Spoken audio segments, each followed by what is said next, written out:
We are on the afternoon break in the first day of questioning of the undercover police officer's manager, Bob Lambert. We've been listening to further questions about his time managing the unit. I'm joined by James from Count Fire. What have you made of the dribble that we've heard from Bob Lambert over the last hour and a half? Yeah, as soon as it started this morning, it started to seep back in how Bob Lambert delivers his evidence, and it didn't feel like I'd been away for 18 months or whatever it was. It's such hard work. I think more than like 2 years, or December 2024, wasn't it? November? Oh God, was it? Yeah, I think so.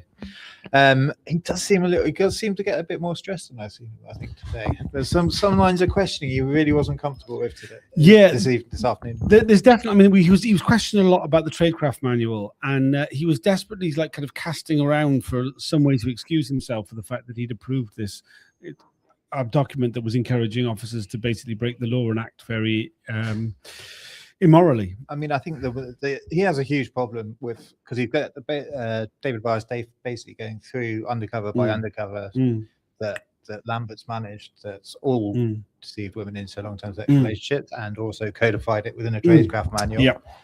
And Lambert's got a problem that, particularly him, he's got a very checkered history with exactly the same past. Yeah, very much. And it's really coming to bite him, and he's really struggling to find some answers, I think, and I don't think there's anything he can really do other than bumble his way through as the way he goes. I mean, his whole answer for the tradecraft manual questions was to go, well, that no recruit would consider this official SDS document as being anything other than just the opinions of one officer, which is laughable. I mean, just straight laughable. It's a document that goes to all the trainee SDS officers when they're back office getting ready to go into the field. So it's like saying that, you know, well, obviously no school pupil would think that the syllabus was anything other than just the opinions of one teacher. I mean, like, come on. And every single, undercover's been asked about, and they all know that about it. They've all read it. So actually read it, Jenna read it, Thompson read it. I think they've all had it. They all deceive women in some relationship. And it encourages them. The heart of darkness at the. Yeah, I mean, one thing which I think Barr highlighted within it, which I don't think enough is made of, is that it says, don't have relationships with activists. Try and have relationships with those who aren't activists, because I think one of the great unexplored areas of this inquiry is the fact that these undercover police officers not only deceived activists, they also, they created their own kind of cover by deceiving ordinary members of the public who weren't involved in any form of activism. And they were encouraged to have sexual relations with them. I'm sat just behind Belinda Harvey. Right. Yeah. Case in point, and not from Bob's own. But further than that, people who weren't even connected in any way, the general public just becomes tools of the endeavors of the SDS. Absolutely. And we're yet to see what the point of any of these deployments really were. Right. I don't think Mitting's going to, even in his final report, or in the interim report that he did, Mitting's struggling to find the rationale for carrying this unit on. They're 20 years after those days, are codifying the behaviours that justifies using the public for sexual gratification and de-espionage for minimal results in any way, shape, or form. Yeah. Do you one thing I found really interesting? You should bring up as well. Was the thing about the negative equity of Andy Coles? Yes. Yeah. And so I mean, just to set the scene, when undercover officers or former undercover officers were considered to be operationally exposed in some manner, then themselves and their families were relocated by the unit, and it was one thing to sort of facilitate the move. But I mean, generally they would sell their house and buy another house. But Andy Coles, like many people in the 1990s, was in negative equity. And it appears that they contacted the Home Office and got extra funding in order to pay off that, which was at 30-odd thousand. 30,000, which I worked out in 2026 money, it's about 65 grand. Right, yeah. But that's insane. And that's a direct link to the Home Office. Yeah, very direct. Still haven't been called to give evidence, as far as I'm aware at this point. No, I mean, as it stands, they're not. And I mean, what's interesting is, the way in which, I mean, Lambert just seemed a bit blindsided by this and was like, oh, I couldn't remember, wasn't sure. The things when he started to really got his glasses on, he started to, his hands were waving all over the place. yeah. He's smirking a lot as well, isn't he? He was not at that point. Not at that point. No, definitely not at that point. Sometimes. Yeah. So, but when his own sort of sexual misconduct is brought up, he can't help but kind of think back to those times and have a big old smile about it. he definitely seems to enjoy certain elements of this. So maybe he's not getting the attention that he used to when he was the man at the middle of the SDS in the 90s, or on stage at various meetings as an academic in the 15 years ago. Yeah, absolutely. But that's quite a lot for the public to swallow, surely. That an SDS officer, Andy Coles, what intelligence did he gather? I mean, quite. We went through 3 days of his evidence, and what risk was he under? I mean, like this, very none whatsoever. None whatsoever. I mean, it's a nonsense, really. It really is. And also, this is a man, Andy Coles, that runs a public office every 5 minutes. Right? Yeah, totally. Yeah, and has been a councillor. Surely, elected politicians shouldn't be getting the Home Office and the Metropolitan Police Officer to bail them out of negative equity so they can move house for an utterly pointless deployment undercover. Absolutely. Just quickly on him running for office, unsuccessfully, we should say. Very unsuccessfully. Once again, since we were last here, Andy Coles has run for public office and lost miserably. Yes, hopefully for the last time. Although every time I go to Peterborough to help Jessica with the flowering, it's very sunny. So apparently there is another by-election, but he wasn't selected as the candidate. But the rumor is he is going to attempt to run for parish council, which is a bit of a fall from grace, really. For a former, deputy assistant police precinct crime commissioner. But I think he thinks that any position that he can get into justifies his behaviour in the early 90s, maybe. That if he can get anyone to vote for him, but I was on the doors on that thing, and we went to talk to an amazing looking 90-year-old guy who looks better than me, to be honest, but disgusting. He's old friends with Coles, and he said he would never vote for him at all. Right.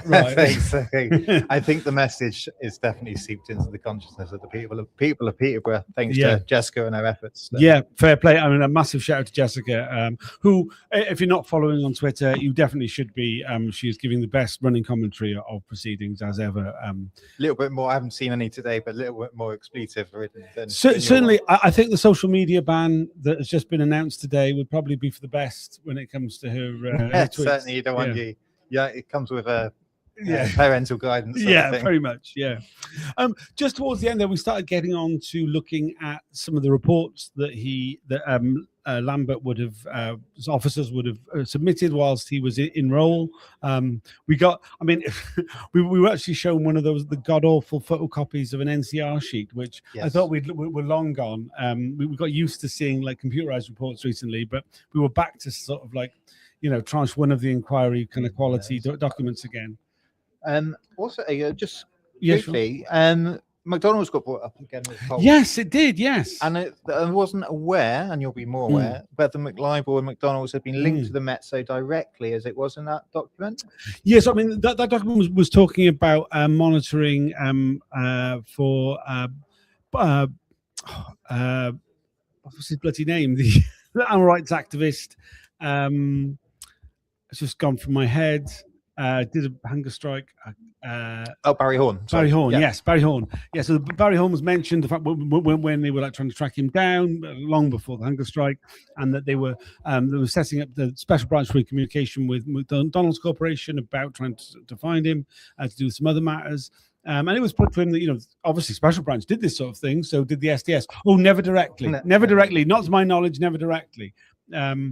Which, I mean, as we know... He tacitly agreed that indirectly perhaps it could have been, which I think was a little step in the right direction very for much. Many of them. Yeah. And a further link between them, which clearly is, by all the evidence rather than any of the words of the SDS officers, is already apparent. But it is gradually, it's one of those examples that even now after so many years, gradually little bits and more, you just take little baby steps in the right direction and certain things all the time. Yeah, I mean, and it is baby steps. But yeah, just looking at those reports, we started off with one which mentioned Michael Mansfield, who was in the room, has been is there today at the proceedings, described as the devil incarnate. Was that Jenna, wasn't it? I believe it was Jenna. Yes, Who referred to him as that day. Yeah. who had a registry file since 1976. 1976. Mansfield, not Jenna. Yeah. Perhaps it would have served better if Jenna had one. But. Yeah, quite. Yeah. And was there any limits on reporting on lawyers? No, not at all. None at all. We saw reports on Neville Lawrence, and it was kind of brought up that there was it was about the National Council Against Racism, National Assembly Against Racism. National Assembly Against Racism. Neville Lawrence and Diane Abbott and Bernie Grant speaking at this meeting. Yeah, and it was put that that anti-racism, there was nothing criminal, no disorder. It was a very legitimate, very mainstream sort of protest group. And why were the SDS taking an interest? And it was pointed out that there was something about race, particularly at that point, and the anti-racist movement that was kind of considered in some way like some form of sedition. There was something subversive about it. I think Lambert did a very bad job of going, oh, well, it was just Trevor Morris was there, so he had to report on it. Yeah, just because he was with his SWP. Yeah. I was almost going to say buddies then, but I'm sure they don't consider him that way anymore. But yes, the people he was spying on. Yeah, absolutely. Yeah.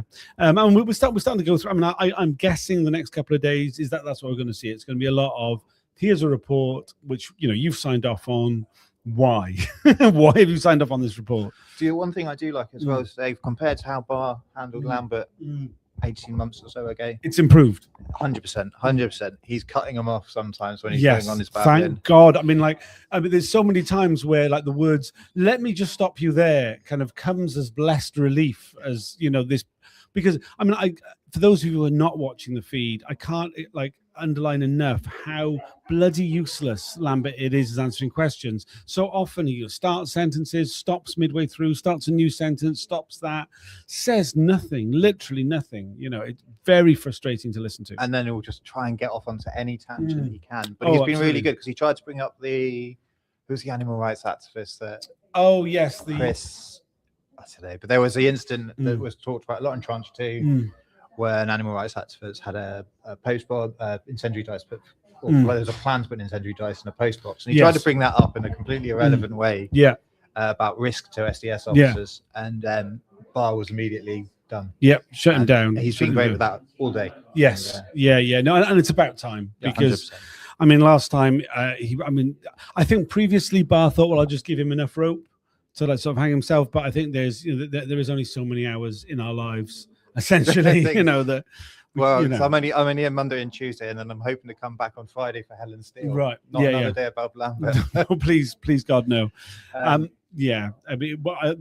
think 4 days is more than enough of Lambert. But I think he's trying to set up as well with there was a talk about John Webb and the administrative side of it, or how much, and he's trying to set up these little confrontations between Lambert and his old colleagues, and I think just to nibble away at his defences a bit and to put build some more sort of antagonisms between them, because they're very much an old boys club of looking out for each other. Absolutely, and it seems like Lambert would prefer to blame his subordinates than take any responsibility himself. It's only a short break we're on. We should be going back in fairly soon. Is there anything else you'd like to add? No, great. Buy this man a coffee. Oh yeah, please feel free to do that. The link that is going to be probably at the bottom somewhere. It's on my profile. It certainly is. If you'd like to do that, you're more than welcome. Thanks for joining us. We'll be going back in soon. We'll do another one at the end of the day. Please like, share, subscribe.